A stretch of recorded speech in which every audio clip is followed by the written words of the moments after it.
Hello students, welcome to sir education. I hope आप सभी लोग फिट एंड फाइन होंगे। तो हम लोग जो है इलेक्ट्रॉन के वेव नेचर की जो है स्टडी कर रहे थे।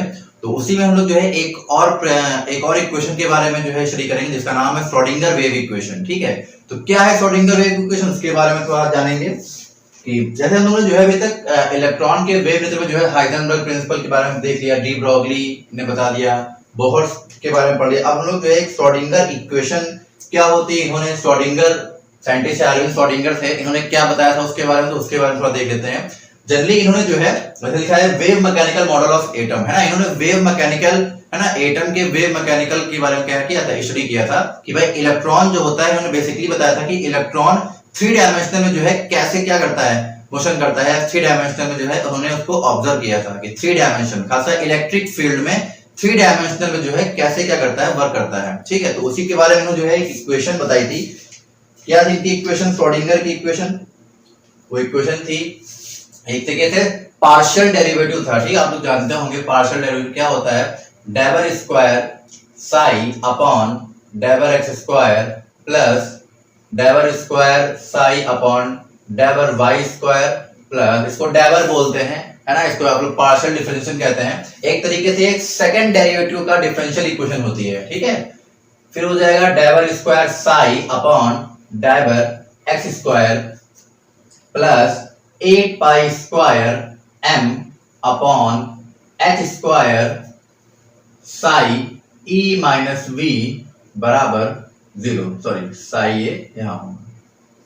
ठीक है, बात समझ में क्या है, डेवर square psi upon dx square, डेवर square psi upon dy square, डेवर square psi upon dx square, 8 pi square m upon h square e minus v psi बराबर 0। तो ये क्या थी, इन्होंने एक डिफरेंशियल इक्वेशन दी थी।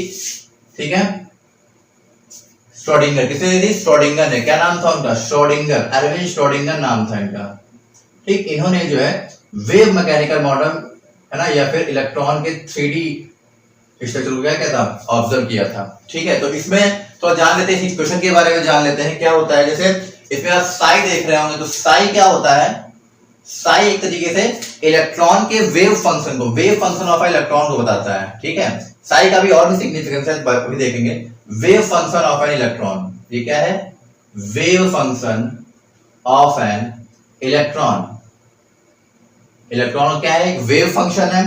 सेकंड, जो एक्स वाई जेड ने बताया थ्री डायमेंशनल होता है। ठीक, यहाँ जेड होगा, ठीक, थ्री डायमेंशनल तो एक्स वाई जेड है, थ्री डायमेंशनल है ना, थ्री डायमेंशनल इक्वेशन है। तो इसमें क्या होगा, जो X comma Y comma Z है, ये क्या है, एक तरीके से कार्टेशियन कोऑर्डिनेट है किसके, इलेक्ट्रॉन के। क्या है, कार्टेशियन कोऑर्डिनेट, क्या है, Cartesian coordinate of an electron. बात समझ में आई। ठीक, और साई बता दिया एक्स वाई जेड, और इसमें ये क्या है भाई, मास ऑफ इलेक्ट्रॉन है। ठीक है, एम क्या है, मास ऑफ इलेक्ट्रॉन है। एच के बारे में आप जानते हैं, एच क्या है, प्लांक कांस्टेंट। एच क्या है, प्लांक कांस्टेंट। ठीक है, ये सब चीजें आप जानते हैं पहले से ही, प्लांक कांस्टेंट। ठीक है, और ई क्या है, ई हमारे यहां पर है टोटल एनर्जी, ई टोटल एनर्जी है, टोटल एनर्जी। और वी क्या है, ये टोटल एनर्जी है इलेक्ट्रॉन की, total energy of an electron. और वी क्या है, ये है पोटेंशियल एनर्जी, पोटेंशियल एनर्जी किसकी है, ऑफ एन इलेक्ट्रॉन। ये भी क्या है, इलेक्ट्रॉन की जो है पोटेंशियल एनर्जी है। ठीक है, तो इतनी बात समझ में आ गई कि साई क्या है, वेव फंक्शन इलेक्ट्रॉन क्या है, कि इलेक्ट्रॉन का वेव फंक्शन के बारे में बताता है, Cartesian coordinate x Y z, Planck constant, total energy और potential energy of an electron. ठीक है, तो ये क्या है, सेकंड ऑर्डर की पार्शियल इक्वेशन है, second derivative of partial equation क्या है, श्रोडिंगर इक्वेशन कहलाती है। ठीक है, इसका प्रूफ भी है। ठीक है, लेकिन यदि आप जो है इंटर में या फिर 12th में, 11th में, या फिर आप आईआईटी के भी जो है प्रिपरेशन कर रहे हैं, या फिर जो भी आईआईटी के स्टूडेंट हैं, उनमें ऐसा खास कोई यूज नहीं कि इसका प्रूफ क्या होगा, बल्कि हम प्रूफ इसका कराएंगे। बाकी जिसको अगर ज्यादा जो है पढ़ना हो, ज्यादा इसका प्रूफ देखना हो, तो जो है क्वांटम केमिस्ट्री करके, क्वांटम वर्ल्ड करके एक प्लेलिस्ट पड़ी है इस चैनल पर, आप उस पर जाकर देख सकते हैं कि इसका डेरिवेशन क्या होता है। ठीक है, और भी इसके बारे में वहां बताया। असल में वो जो है आईआईटी गेट या एग्जाम वालों के लिए होता है, पीएससी या जो थर्ड ईयर में है उनके लिए। ठीक है, बाकी 11th में या एकेडमिक्स में या आईआईटी जेईई की तैयारी कर रहे हैं या नीट की जो भी है, तो उसमें क्या है कि उसमें केवल आप डेरिवेशन सिर्फ आपका कोई खास कर जो है मतलब नहीं, केवल आप इक्वेशन के बारे में जान लेते हैं, वर्क क्या है वो थोड़ा जान लेते हैं, ठीक है। तो इतनी बात आपको समझ में आ गई कि क्या होता है, इस इक्वेशन के बारे में जान लिया, अब इसका प्रूफ भी आप देख सकते हैं, ठीक है। तो अब थोड़ा एक चीज और जान लेते हैं कि इसमें क्या होता है, यदि इसको हम जो है एक और तरीके से लिख सकते हैं इस इक्वेशन को, जैसे हम क्या है इसको लिख सकते हैं, इसे लिख सकते हैं क्या है, जैसे डेबर स्क्वायर अपॉन डेबर एक्स स्क्वायर प्लस डेबर स्क्वायर अपॉन डेबर वाई स्क्वायर प्लस डेबर स्क्वायर अपॉन डेबर जेड स्क्वायर। ये क्या होता है, इस पूरे को हम लोग जो है डेल स्क्वायर से क्या करते हैं, रिप्रेजेंट करते हैं। इतनी आसान में आगे क्या करते हैं, डेबर स्क्वायर अपॉन डेबर एक्स स्क्वायर, डेबर स्क्वायर डेबर वाई स्क्वायर, डेबर स्क्वायर डेबर जेड स्क्वायर, डेल स्क्वायर। इसी को हम लोग जो है एक ऑपरेटर बोलते हैं जिसका नाम है लाप्लासियन ऑपरेटर, लाप्लासियन ऑपरेटर। इतनी बात समझ में आ गई, इसको क्या बोलते हैं, लाप्लासियन ऑपरेटर। और भी ऑपरेटर होते हैं, जैसे हैमिल्टोनियन ऑपरेटर होता है, लाप्लासियन ऑपरेटर है, ठीक है। उसके बारे में आपको अगर ज्यादा डिटेल में स्टडी करनी है, ठीक है, या फिर जो बीएससी थर्ड ईयर के आईआईटी जैम गेट के स्टूडेंट हैं वो क्या कर सकते हैं, उस प्लेलिस्ट को चेक कर सकते हैं, ठीक है। उसके बारे में बहुत उसमें बताया है, आइगन वैल्यू आइगन फंक्शन क्या होते हैं, ठीक है। तो इतनी आसान में आगे क्या बोलते हैं, लैप्लासियन फंक्शन, तो इसको लैप्लासियन ऑपरेटर बोलते हैं, ठीक है। और इसको इस फॉर्म में अगर लिखना चाहे तो कैसे लिख लेंगे, तो इतने पोर्शन की जगह डेबर स्क्वायर अपॉन डेबर एक्स स्क्वायर, डेबर स्क्वायर अपॉन डेबर वाई स्क्वायर, डेबर स्क्वायर अपॉन डेबर जेड स्क्वायर, इसकी जगह हम लोग क्या कर सकते हैं, डेल स्क्वायर रख देंगे। तो क्या हो जाएगा देखते हैं, यहां रख देते हैं डेल स्क्वायर, ठीक, साई, ठीक भाई। इतने पोर्शन की जगह क्या हो जाएगा, डेल स्क्वायर साई हो जाएगा भाई, साई सब में कॉमन आ जाएगा, बाकी इतने पोर्शन क्या क्या जाएगा, डेल स्क्वायर लाप्लासियन ऑपरेटर का square psi plus 8m square 8 pi square m upon h square e minus B psi बराबर 0, ठीक है। तो ये क्या हो गया, ये श्रोडिंगर इक्वेशन किसके फॉर्म में, in the form of Laplacian operator के फॉर्म में क्या है, ये श्रोडिंगर इक्वेशन। तो इतनी आसान में आ गई, आई होप समझ में आ गई होगी। अब लोग जो है थोड़ा साई के बारे में जान लेते हैं, साई क्या है। असल में साई क्या होता है, साई एक तरीके से ये इक्वेशन है इसके एम्पलीट्यूड को बताता है, ठीक। खासकर इसका यही काम है कि क्या करता है, केवल इसके एम्पलीट्यूड के बारे में बताता है। और साई की क्या होती है भाई, हमने ज्यादा की भाई क्या है, एक सेकंड डेरिवेटिव की पार्शियल इक्वेशन है। पार्शियल इक्वेशन क्या होती है भाई, इसकी जो साई की वैल्यू निकलेगी वो एक नहीं कई साई निकल सकती है वैल्यू, तो इसमें कुछ पॉजिटिव वैल्यूज होंगे और कुछ नेगेटिव वैल्यूज होंगी। तो जल्दी हम लोग क्या होंगे, पार्शियल इक्वेशन में जो होता है हम लोग केवल पॉजिटिव वैल्यू को ही कंसीडर करते हैं, ठीक है। नेगेटिव वैल्यू को कंसीडर नहीं करते, क्यों नहीं करते उसके बारे में देखेंगे भी। असल में साई जो है वेव फंक्शन ऑफ इलेक्ट्रॉन है, एम्पलीट्यूड को दर्शाता है, लेकिन इसका कुछ खास सिग्निफिकेंस नहीं है, ठीक है। लेकिन अभी हम लोग जो है साई स्क्वायर क्या है, साई स्क्वायर का क्या है, एक बेहद ही खास सिग्निफिकेंस है, उसके बाद थोड़ा देख लेते हैं कि साई और साई स्क्वायर क्या होता है, ठीक। चलिए इतना नोट कर लीजिए। अब हम लोग जो है सिग्निफिकेंस देखेंगे कि साई और साई स्क्वायर का क्या होता है, ठीक है। तो significance of Sai and Sai square के बारे में थोड़ा देख लेते हैं क्या होता है सिग्निफिकेंस। जैसे हमने बताया कि the wave function psi represent only amplitude of the wave। हमने बताया कि psi जो होता है केवल और केवल एम्पलीट्यूड के बारे में बताता है वेव का। एम्पलीट्यूड को समझते ही होंगे भाई, है ना, बात समझ ना, ये चीज, ठीक है। तो एम्पलीट्यूड के बारे में केवल बताता है, बट इट स्क्वायर मींस, मतलब अगर psi का स्क्वायर कर दे, स्क्वायर मींस रिप्रेजेंट प्रोबेबिलिटी और chance of finding the particle या पार्टिकल भाई इलेक्ट्रॉन एट एनी पॉइंट, है ना। साई स्क्वायर बताता है, रिप्रेजेंट करता है कि प्रोबेबिलिटी है ना, कि इलेक्ट्रॉन के उस जगह पर पाए जाने की प्रोबेबिलिटी या चांस क्या है, ठीक है।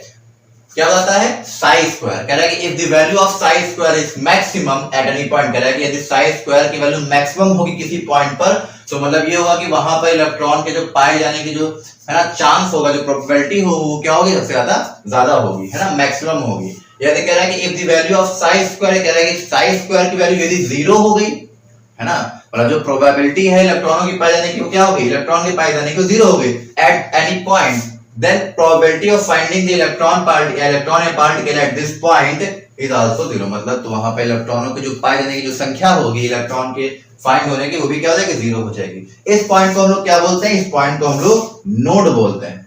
बात समझ में आई, क्या बोलते हैं, नोड बोलते हैं, ठीक है। तो हमने बताया कि साई क्या होता है और साई स्क्वायर के बारे में इतना समझ गए होंगे, ठीक है। तो साई क्या होता है, वेव फंक्शन है, एम्पलीट्यूड को बताता है। और जैसे मैंने बताया कि साई क्या होता है, कई साइज की वैल्यू होती है, पॉजिटिव नेगेटिव सभी वैल्यू आती है, लेकिन लोग जानते हैं प्रोबेबिलिटी हम सबने पढ़ी है कि प्रोबेबिलिटी में क्या होता है, नेगेटिव वैल्यू को कंसीडर नहीं करते हैं, इसीलिए भाई साई स्क्वायर का सिग्निफिकेंस ज्यादा है। ठीक, साई का कुछ खास सिग्निफिकेंस नहीं है, साई के एलिमेंट को बताता है, बाकी साई स्क्वायर रिप्रेजेंट प्रोबेबिलिटी या प्रोबेबिलिटी फैक्टर एक तरीके से इसको बोलते हैं साई स्क्वायर को। ठीक है, तो इतनी बात समझ में आ गई। अच्छा एक चीज और भाई, लॉप्लांशियन ऑपरेटर के बारे में जैसे हमने बताया, तो ऑपरेटर तो आप समझते ही होंगे ना कि ऑपरेटर क्या होते हैं। जैसे हर चीज भाई ऑपरेटर होती है, भाई हर चीज ऑपरेट की जाती है, भाई हमें भी कोई ना कोई ऑपरेट कर रहा है, ठीक है, आपको भी कोई ना कोई ऑपरेट कर रहा है, या फिर कोई भी चीज होती है, कोई मशीन को आप ऑपरेट करते हैं, लैपटॉप, कंप्यूटर, तो सभी चीज क्या होती है भाई, ऑपरेट होती है किसी न किसी तरीके से। वैसे ही सिंपली जैसे हम कहेंगे कोई चीज को ऐड करना है, 2 + 5 करना है, तो ये क्या है भाई, प्लस एक ऑपरेटर है भाई, इसको ऐड करेंगे 7 आ जाएगा। ठीक है, मल्टीप्लाई करना है, डिवाइड करना है, कुछ भी करना है, ठीक है, तो दो संख्याओं को जो आपस में जो ना उसको ऐड कर देगा या सब्ट्रैक्ट कर देगा, तो वो चीज क्या कहलाती है, ऑपरेटर कहलाती है। तो इतनी बात समझ में आ गई खासकर। ठीक है, अभी और भी ऑपरेटर आएंगे, जैसे लाप्लांशियन ऑपरेटर है, ठीक, अलग अलग चीजों के अलग अलग ऑपरेटर होते हैं।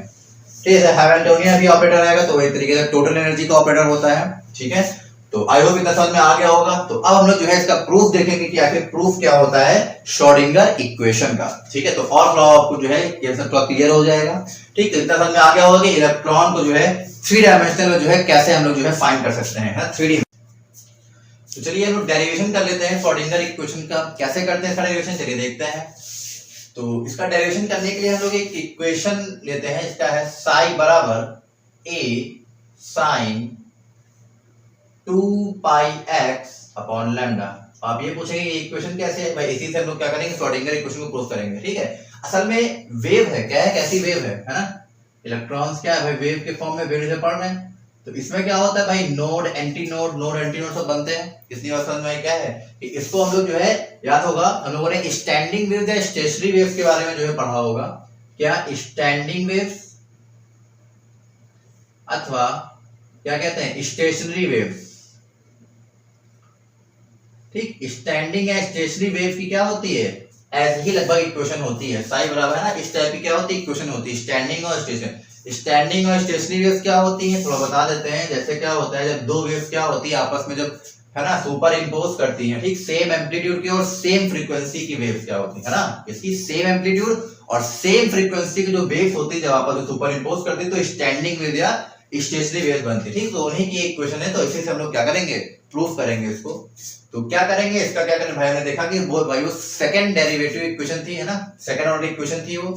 तो इसको हम लोग क्या करेंगे, 2 बार डिफरेंशिएट करेंगे। तो पहले पहली बार करते हैं, है ना, क्या करेंगे, डिफरेंशिएशन, पार्शियल डिफरेंशिएशन करेंगे। तो करते हैं, इसका क्या करेंगे, पार्शियल डिफरेंशिएशन करेंगे, तो हो जाएगा डेबर साई अपॉन x के रिस्पेक्ट में कर रहा है डेबर x, ध्यान से देखिएगा, a ये हो जाएगा डेबर अपॉन डेबर x साइन 2 पाई x अपॉन लैम्डा।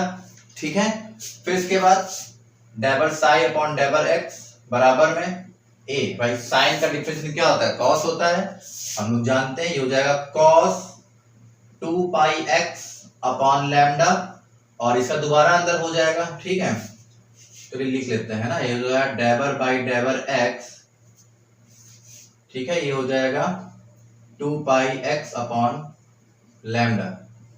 ठीक है ना, डिफरेंशिएशन है, तो उसको दोबारा करते हैं, तो ये हो जाएगा डेबर साई अपॉन डेबर x बराबर में a cos 2 pi x upon lambda. इसका क्या हो जाएगा, x के रिस्पेक्ट में होगा, ये हो जाएगा 2 पाई बाई लैम्डा। ठीक है, इतनी बात समझ में आई भाई। क्या किया, साइन का डिफरेंशिएशन किया तो होता है cos, इसका दोबारा हो जाएगा इस वाले का d by dx 2 pi x by lambda, फिर हो जाएगा a cos 2 pi x by lambda 2 pi by lambda. ठीक, इतनी बात समझ में आ गई। अब इसके बाद क्या करेंगे, इसके बाद हम लोग जो है दोबारा जो है इसका डिफरेंशिएशन करेंगे। ठीक है, दोबारा करेंगे, डेबर अपॉन डेबर x, ये है d साई बाई dx, ठीक, इक्वल a लगाएंगे, और इसका दोबारा करेंगे, हो जाएगा डेबर अपॉन डेबर x cos 2 पाई x अपॉन लैम्डा, और ये क्या है 2 पाई बाई लैम्डा। इतनी बात समझ में आई। अब हम लोग क्या करेंगे, दोबारा करेंगे, तो ये हो जाएगा हमारा डेबर स्क्वायर साई अपॉन डेबर एक्स स्क्वायर। ठीक, ये हो जाएगा कॉस का, कॉस का डिफरेंस क्या होता है, माइनस में आता है, तो ये हो जाएगा माइनस, इधर लग जाएगा माइनस a साइन क्या हो जाएगा 2 पाई x अपॉन लैम्डा। इतनी बात समझ में आई।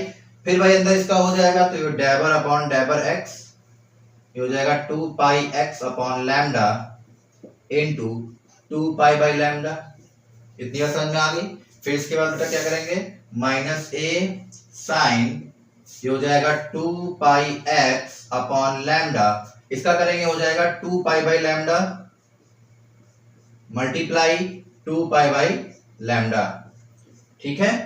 फिर इसके बाद minus A sine 2 pi x upon lambda, इसका मल्टीप्लाई हो जाएगा, ये क्या हो जाएगा 4 पाई स्क्वायर, ये हो जाएगा 4 पाई स्क्वायर अपॉन लैम्डा का स्क्वायर।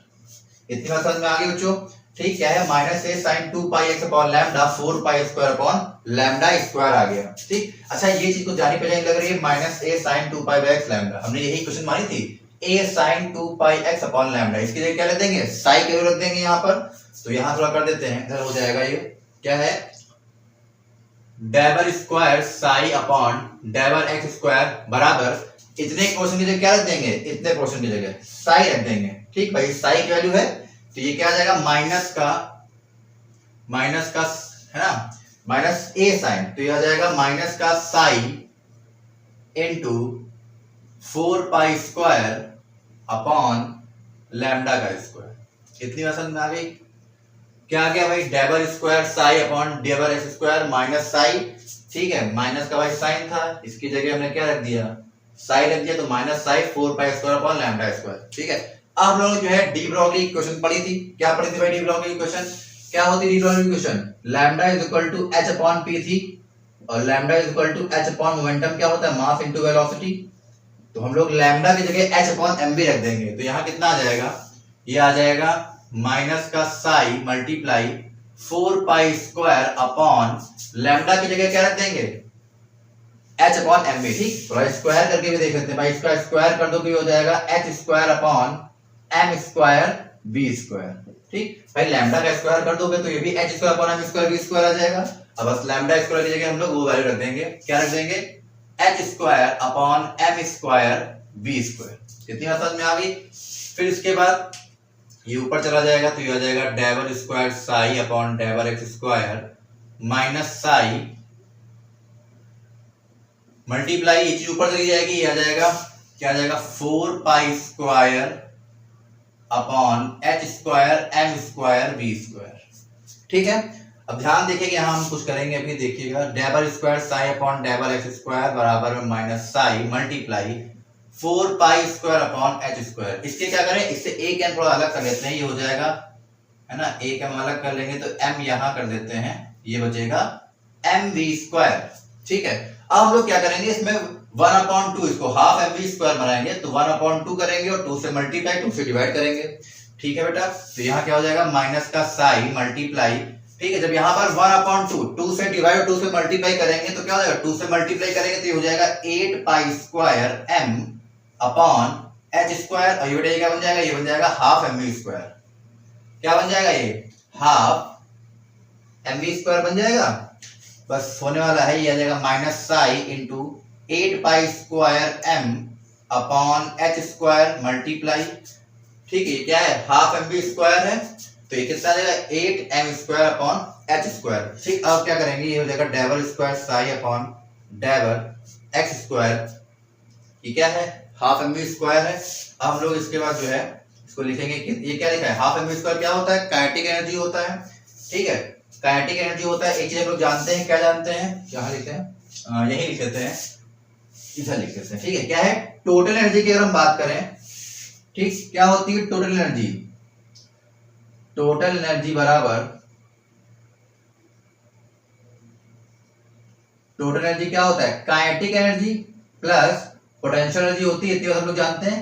क्या होता है, दिख रहा है ना यहाँ पर, क्या है kinetic energy plus potential energy. Total energy क्या होता है, kinetic energy plus potential energy होता है। तो टोटल एनर्जी E बराबर काइनेटिक एनर्जी के ई, या काइनेटिक एनर्जी क्या होती है, हाफ mv स्क्वायर होता है ना, half mv square plus potential energy क्या होती है, पोटेंशियल बाय v मान लिया। ठीक है, तो यहां से E माइनस v क्या निकल आएगा, E माइनस v बराबर हो जाएगा हाफ mv स्क्वायर। ठीक है बेटा, इतनी बात समझ में आ गई। ठीक, यहाँ देख रहे हैं क्या हुआ, टोटल एनर्जी क्या होती है, बताया कि भाई kinetic energy plus potential energy, और E बराबर क्या होता है, ये टोटल एनर्जी ई हो गया, kinetic energy half M V square plus V हो जाएगा पोटेंशियल एनर्जी, वी को इधर ले आए तो ई माइनस वी बन गया बराबर हाफ एम वी स्क्वायर। अब देखो हाफ एम वी स्क्वायर की जगह हम लोग ई माइनस वी रख देंगे, तो यहाँ क्या रख देंगे, ये हमारा आ जाएगा ई माइनस वी, ठीक है। तो ये हमारी तरीके से इक्वेशन आ गई, ठीक है। इसको साई को चाहे तो इसे लगा सकते हैं, अभी रहने देते हैं। तो ई माइनस वी आ गया, ठीक, हाफ एम वी स्क्वायर। तो हम लोग की इक्वेशन रेडी हो गई, क्या रेडी हो गई, डेबर स्क्वायर साई अपॉन डेबर एक्स स्क्वायर, ठीक है। इस पोर्शन को पूरा हम लोग इधर उठा लें, ठीक है।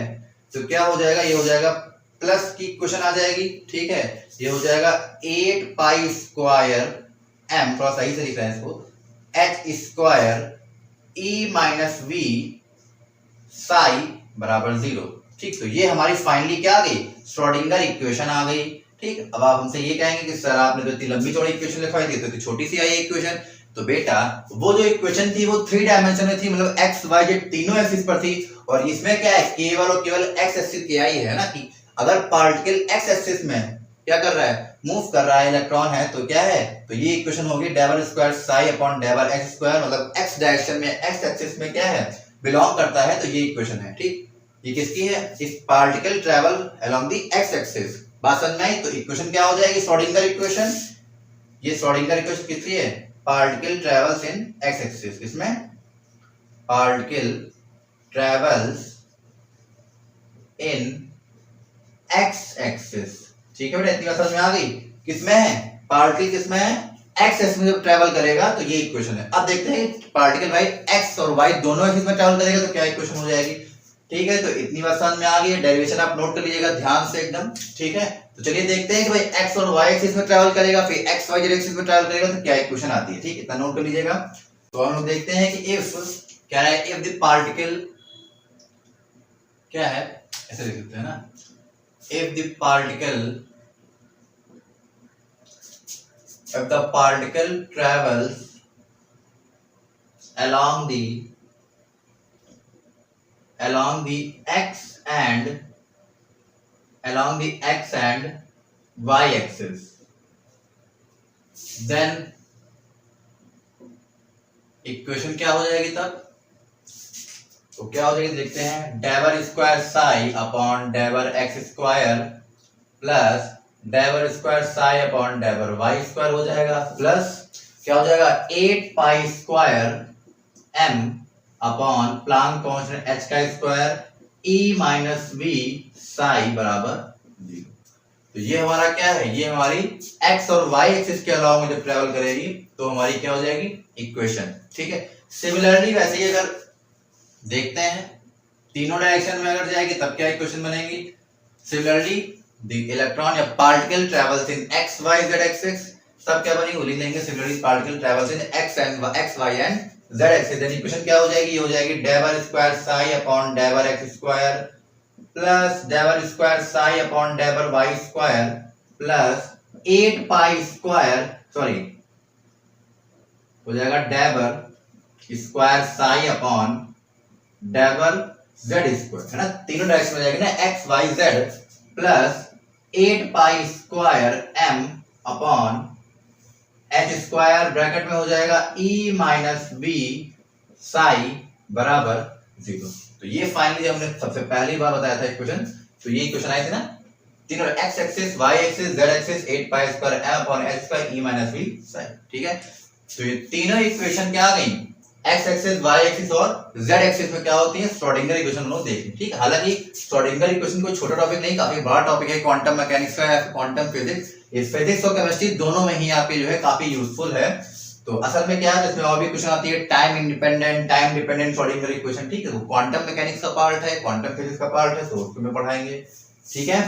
तो चलिए इतना नोट कर लीजिएगा। अब हम लोग देखेंगे कि श्रोडिंगर इक्वेशन को अलग अलग तरीके से कैसे मिलेंगे, जैसे लाप्लासियन ऑपरेटर में और हैमिल्टोनियन ऑपरेटर में इसको जो है कैसे रिप्रेजेंट करते हैं, कैसे लिखते हैं, वो देख लेते हैं, ठीक है। तो इतना नोट कर लीजिएगा।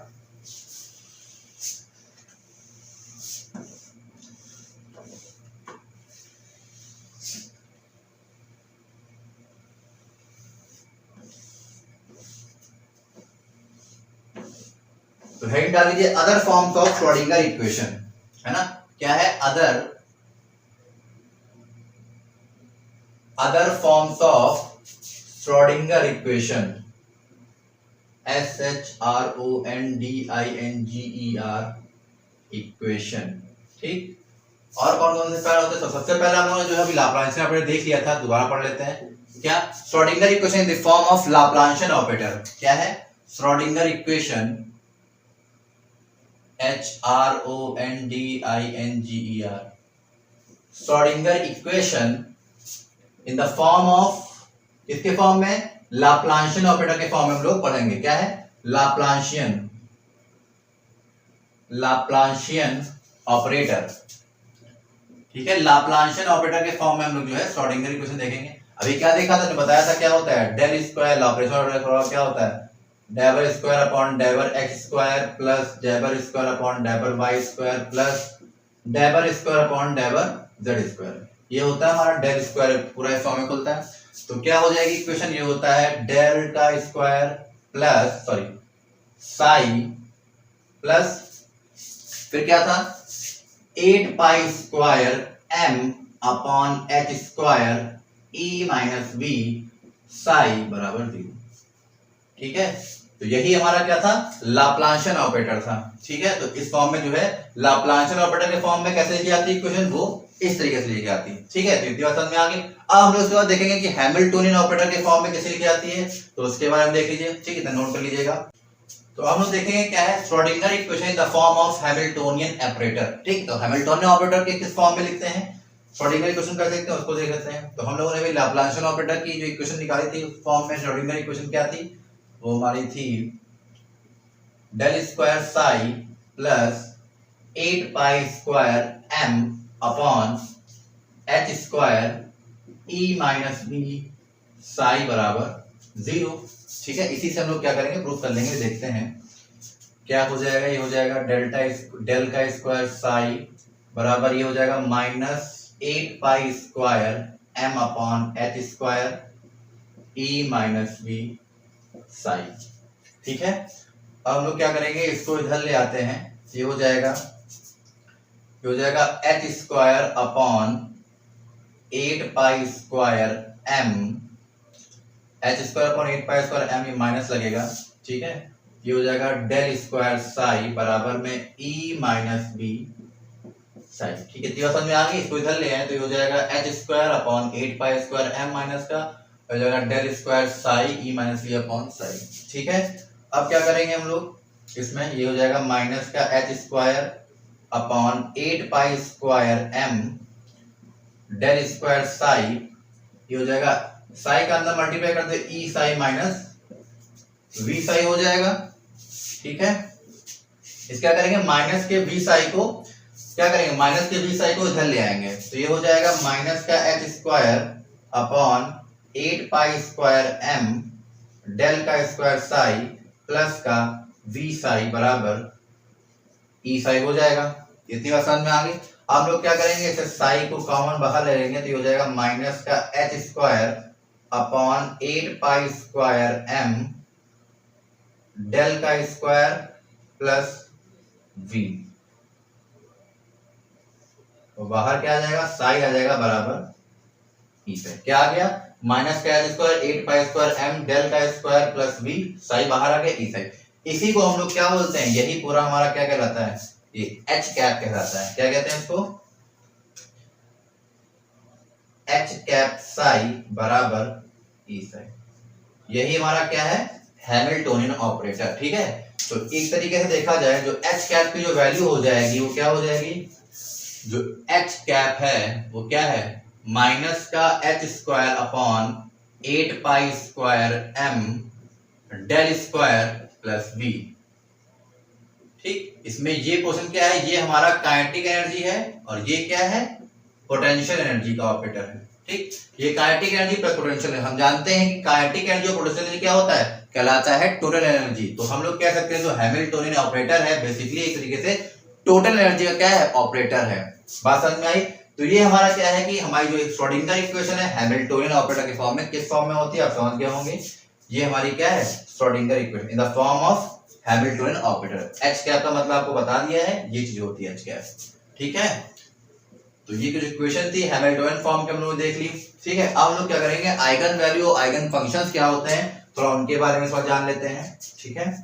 लास्ट इक्वेशन थी h कैप psi बराबर e psi is the form of Schrodinger equation in term of Hamiltonian operator. क्या थी ना, h कैप और e psi के बारे में लोग देखा था, वही क्या थी हैमिल्टोनियन ऑपरेटर की श्रोडिंगर इक्वेशन किसके टर्म में थी, हैमिल्टोनियन ऑपरेटर के। इससे क्लियर होता है कि जो हैमिल्टोनियन ऑपरेटर है किसका ऑपरेटर है, ऑपरेटर ऑफ टोटल एनर्जी, है ना, एनर्जी या टोटल एनर्जी जो भी कह लें, ठीक है। किसका ऑपरेटर है, एनर्जी का ऑपरेटर है, ठीक है।